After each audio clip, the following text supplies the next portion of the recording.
бізде ауданда 3 мобильдік топ құрылған. Таңертеңгі сағат 9-дан түскі сағат біз 1-ге дейін бір мобильдік топ тексереді. Түстен кейін кешкі сағат 9-ға дейін тексеріледі. Және кешкі сағат 10-нан түнгі сағат 2-ге дейін бізде мобильдік топтар бар.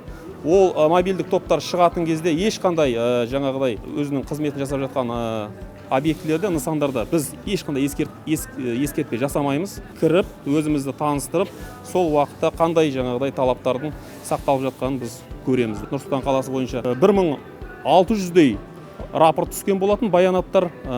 Соның ішінде 740-тай баянаттар бойынша бізде хаттамалар толтырылып, айыппұлдар салынған.